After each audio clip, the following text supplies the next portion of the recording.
Sizlarda ham shunaqa narsa bo'lganmi? Chorvani qo'shish jarayonidan keyin yo'qotganmisizlar? Chorvachilikni endi boshlagan paytimda ikkita ajoyib biya sotib olganman. Odamlar menga bo'g'oz deb sotishgan, qorlari katta bo'lgan. Keyin bilsak hech qanaqa bo'g'oz bo'lmagan. Xullas keyin ana o'sha biyalarni qochirmoqchi bo'lib ayg'irlarga olib borib qochirganimizda shunaqa vaziyatlar bo'lganki, biyamizni beli shikastlanib qolgan, oyog'i ko'tarmay qolgan, ikkita oyog'i. Keyin uni so'yib yuborganmiz. Boshqa biyamizdan bitta biya tug'ilgandi, u ham vaqt o'tib turib uni ham qochirgani bir ajoyib ayg'irga olib borganimizda, u ham sakragandan keyin xullas uni ham beli shikastlanib, uni ham so'yishga majbur bo'lganmiz. Qo'shilish jarayonida umurtqasi qanaqadir shikastlanib, orqa oyoqlari ishlamay qoladigan holatgacha olib kelar ekan. Mana bugun men Qibrayda joylashgan naslchilik ilmiy ishlab chiqarish markaziga bordim. Bu O'zbekistonda yagona bunaqa markaz ekan.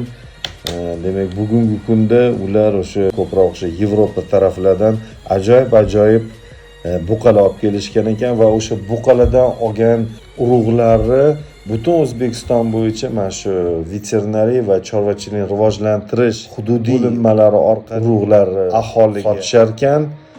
Demak, agar mabodo sizni sigirizni zotli bir buqani urug'i bilan qochirmoqchi bo'lsangiz, sizga olib kelib turib o'sha qochirib berishar ekan. Endi u buqalarni mana bu video tasvirda tasvirlab berish qiyin. Bir ko'rib chiqinglar, haqiqatan ham ajoyib bor.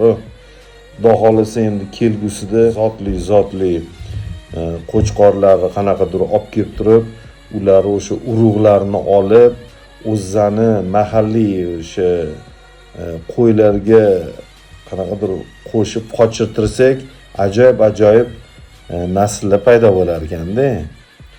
Tomosha qiling oxirigacha. Biz hozir mana naslchilik ishlab chiqarish markaziga keldik. Burada joylashgan. Mana shunaqa buqalardan urug'lar olib, mana shunaqa nasllardan urug'lar olib bizani fermalarimizga taqdim etishadi.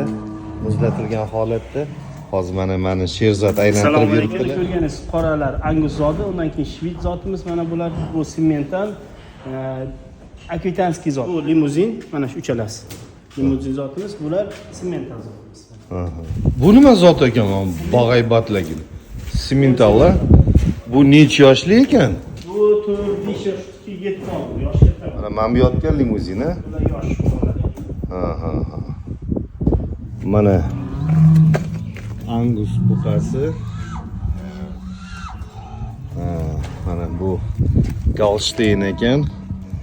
Laqabi jargon ekan.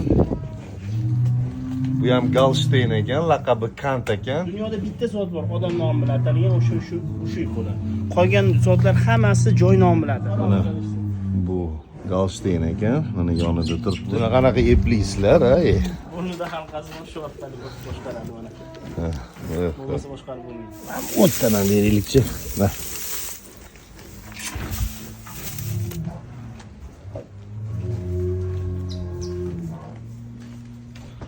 Akvitanskiy zot, Akvitan zoti deyiladi. Akvitan zoti. Shu 2 yoshga to'lmagan buqacha shu. Mana bu qizil angus. Anguslar qizili ham bo'lar ekanda. Ha, bo'ladi. Shu qizil angus. Mana. Qizil angus. Angler degan zot qizil, rangi bir xil bo'lgani bilan tanasini uchburchakligidan farq qiladi keskin qizil angus. Bu sut yo'nalishidagi zot hisoblanadi. Hamma qizil zotlarning eng otasi ajdodi shu Angler zoti. Qizil tusdagi barcha.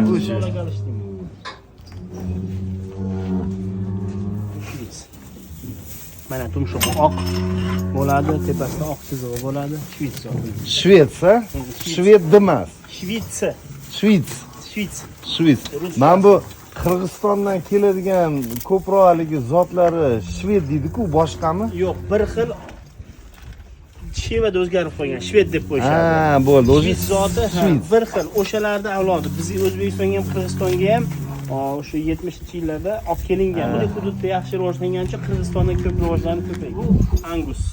Bu Angus ko'rinib turibdi o'zi. Qora bo'ladi, chiroyli bo'ladi. Shu yo'nalishdagi eng yaxshi zotlar mana shu. Mana bunisi limuzin ekan. Grom. Laqabi Grom ekan. Qizil Angus bilan limuzinning farqi bu undan uzunroq bo'ladi. O'z nomi bilan limuzin. Limuzin hududida yaratilgan. Shveysariyada mana bu oyoqlarining orqalari oq bo'ladi-da, mana tumshug'i ham ko'zlarining amalari oq, tumshug'i oq bo'ladi. Asosan Angus Simmental Grifford ekanda. Bular toza zotli-da. Bu sof qonli, sof zotli bular. Urug' olish uchun nima qiladi? Buni o'sha ota bu shajarasi, 3 ta shajarasiga tekshirib olib kelinadi. Demak, mana ozodagarchilikni qaranglar.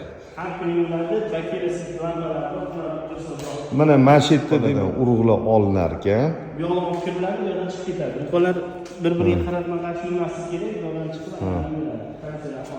qo'yib, buqani ustiga sakraydi. O'sha yerdan keyin maxsus vaginalar bor. O'sha vaginalar orqali urug' olinadi. Vagina beriladi, bu yerga terib qo'yadi. Har bitta buqani vaginasi alohida. Har bittasi yozilgan o'ziga. Urug' olingandan keyin laboratoriyaga ochilib, nar tomon ochiladi. Ichkari kirib, laboratoriyada keyin qadoqlash ishlari boshlanadi. Laboratoriya hozir bu yerda chiroq yo'q ekan. Hamma ish jarayoni to'xtagan. Bu yerda mana urug'ni olgandan keyin tekshiriladi, bu yoqqa olib qo'yiladi. Mana shu tekshirib qo'yiladi, tekshiradiganlar zichligini, konsentratsiyasini tekshiradi. Undan tekshirgandan keyin mana bu mikroskopimiz bor mana. Android Vision kassa sistemasi ishlaydi. Dunyodagi eng zamonaviy laboratoriya shu. Obuna va izoh qoldirib, yuksalishimizga hissa qo'shing.